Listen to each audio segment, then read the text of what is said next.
Nora Fatehi की काली सच्चाई।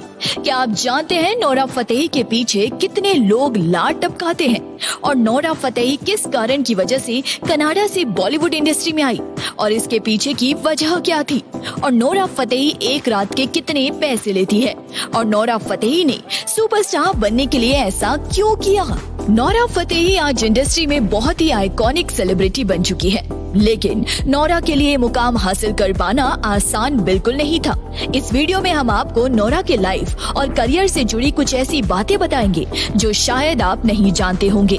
Nora एक अरब फैमिली से बिलोंग करती है, जिसके फैमिली रूट्स मोरक्को से जुड़े हुए हैं। नोरा के बर्थ से पहले ही उनकी फैमिली ने कनाडा में माइग्रेट कर लिया और पूरी लाइफ नोरा ने कनाडा में ही बिताया।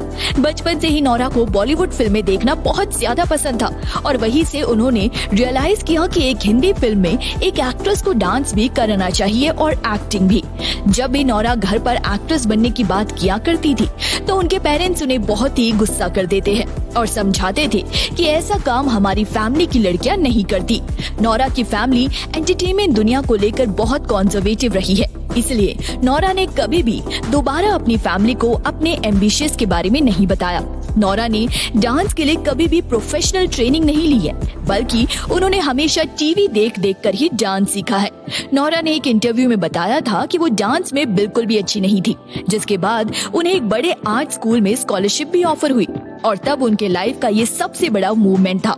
नोरा को बस अपने माँ के सिग्नेचर चाहिए थे, पर उन्होंने कभी भी इस बात को माना ही नहीं कि उनकी बेटी एक परफॉर्मर बनेगी और वो चाहती थी कि नोरा अपने ग्रेजुएशन खत्म करके कोई ऑफिस में जॉब करे। नोरा 2012 में इंडिया आई और उन्हें उसी साल में ही एक एडवर्टाइजमेंट कंपनी में कास्ट कर लिया गया। इस एड के बाद उन्हें एक दो और एड में कास्ट किया गया, पर एजेंसी ने उन्हें इसके लिए कोई भी पैसे नहीं दिए।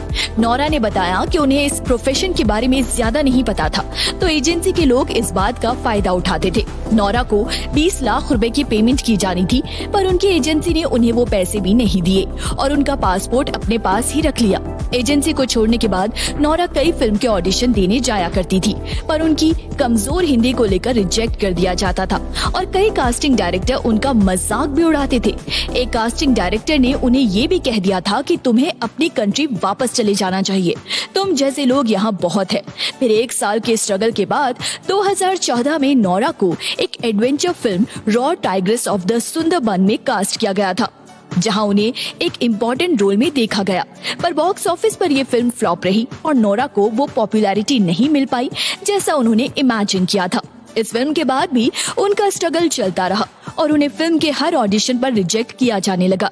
नोरा ने बताया कि हर ऑडिशन के लिए रात भर वो लाइन याद किया करती थी और सुबह ऑडिशन में उनकी हिंदी ठीक ना होने की वजह से उन्हें सभी रिजेक्ट कर देते थे। उसके बाद नोरा ने साउथ इंडस्ट्री में ट्राई किया, पर वहां उन्हें सिर्फ डांस नंबर ऑफर किए गए और सब ने उन्हें ये भी कहा कि तुम्हें आइटम सॉन्ग्स नहीं करने चाहिए, क्योंकि उसके बाद सब तुम्हें एक आइटम गर्ल की तरह देखेंगे। पर नोरा को लगा कि कुछ ना करने से अच्छा है जो उन्हें ऑफर किया जा रहा है वो उसी में एफर्ट लगाए, क्योंकि लाइफ का कुछ नहीं पता कि एक सॉन्ग या फिर एक छोटा सा रोल भी आपको फ्यूचर में कहाँ ले जाए।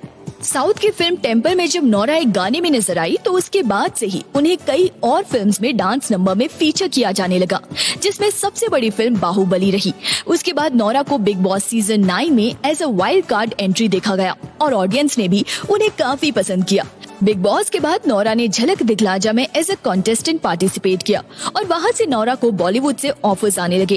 फैंस मानते हैं कि नोरा का करियर सॉन्ग दिलबर से चेंज हुआ, पर उनके मुताबिक हाडी सांधू का सॉन्ग ना उनके करियर का टर्निंग पॉइंट रहा। उस म्यूजिक वीडियो में नोरा फतेही पहली बार एक लीडिंग लेडी के तौर पर नजर आई, जिसके बाद उन्हें दिलबर और कमरिया गाने के लिए साइन किया गया। फिर जब दिलबर रिलीज हुआ तो वो एक इंस्टेंट चार्ट बूस्टर सॉन्ग बना, जिसमें यूट्यूब पे 200 मिलियन व्यूज का रिकॉर्ड बनाया। नोरा को इसके बाद से ही टॉप लिस्टिंग परफॉर्मर के तौर पर देखा जाने लगा, जिसके हर एक सॉन्ग में कुछ नया दिखने को मिलता है और कई बार तो उन्हें इन स्टेप्स को करते हुए इंजरी भी हो जाती है। आप समझ सकते हैं कि नोरा हर एक गाने के लिए कितना एफर्ट करती है। नोरा मानती है कि उनके सॉन्ग के थ्रू बॉलीवुड में नया ट्रेंड आया है, जहां आइटम सॉन्ग्स को एक वल्गर सॉन्ग की तरह नहीं बल्कि एक परफॉर्मर बेस्ड आर्ट फॉर्म के तौर पर देखा जाने लगा है, जहां नोरा अपने हर गाने में एक नए स्टेप लेकर आती है, जिसको परफॉर्म करना अपने आप में एक चैलेंज होता है। नोरा मानती है कि इंडस्ट्री में आपको टाइपकास्ट कर दिया जाता है, जिसके बाद आपको सिर्फ एक तरह का काम करने को मिलता है। नोरा ने खुद अपनी स्ट्रगलिंग डेज में टाइपकास्टिंग फेस की है, जहां सिर्फ उन्हें एक आइटम गर्ल के तौर पर ही देखा जाता था। पर आज Nora film, ad, reality shows हर जगह नजर आती है। देखा जाए तो नोरा की जर्नी से हमें बहुत कुछ सीखने को मिलता है। जहां इतना रिजेक्शन मिलने के बाद भी उन्होंने इंडस्ट्री में अपनी जगह बनाई और आज उनकी फैन फॉलोइंग मिलियंस में है। कहा जाता है कि नोरा फतेही अब तक 3 लोगों को डेट कर चुकी है। वो पहले थे वीरेंद्र सिंह, उनके साथ में रिलेशनशिप में थी, जो एक प्रोफेशनल बॉडी बिल्डर और रेसलर है और पंजाब से बिलोंग करते हैं। वो दुनिया के पहले वेजिटेरियन प्रोफेशनल बॉडी बिल्डर है, जो नोरा की debut film raw tiger of the Sundarbans में चीना के किरदार में नजर आए थे। बाद में उनका ब्रेकअप हो गया था और उसके बाद से ही कहा जा रहा था कि वो इंडियन मॉडल और एक्टर प्रिंस नरूला को डेट कर रही थी। साथ में ये नहीं कहा जा रहा था कि वो एक्टर मॉडल अंगद बेदी के साथ भी इन्वॉल्व थी, लेकिन दोनों के रिलेशनशिप की मिठास कड़वाहट में बदल गई, क्योंकि अंगद बेदी ने अपने बेस्ट फ्रेंड नेहा धूपिया के साथ शादी कर ली थी। उन्होंने dance reality show India's best dancer में ये भी कहा था कि नेहा कक्कड़ के बिना इंडस्ट्री अधूरी है। उन्होंने नेहा कक्कड़ के परफॉर्मेंस और सिंगिंग स्किल्स की तारीफ भी की थी और काफी सारे मीठे शब्द बोले थे और उनकी ये वीडियो सोशल मीडिया पर खूब वायरल हुई थी, जिस पर लोग उनसे सहमत नहीं थे, जिसके कारण ये बात एक नेक्स्ट लेवल पर चली गई थी, क्योंकि इस पर काफी में मीम्स बनने लगे। नोरा फतेही को हमने dance show India's best dance में भी देखा था, जहां वो शो के जज भी बनी हुई थी। हालांकि कुछ समय के लिए उन्होंने टेरेंस लुइस के साथ काफी सारे डांस परफॉर्मेंस भी दिए थे, मगर टेरेंस एक जाल में फंस गए थे, जो वीडियो एडिटिंग के कारण उन्हें सोशल मीडिया पर ट्रोल होना पड़ा था, क्योंकि ऐसा दिखाया जा रहा था वीडियो में कि उन्होंने नोरा के बम को जानबूझकर छुआ है, तो उनके वीडियो को किसी ने एडिट किया और वायरल कर दिया था। इसके लिए दूसरे जजेस और नोरा ने स्टेटमेंट भी दी और कहा था कि शो में इस प्रकार से कुछ भी नहीं हुआ, जिसके बाद टेरेंस ने भी एक स्टेटमेंट में बताया कि वो नोरा की काफी इज्जत करते हैं और इस तरह की हरकतें कभी नहीं कर सकते हैं। नोरा की फेवरेट फिल्म है स्टेप अप और सेव द लास्ट डांस।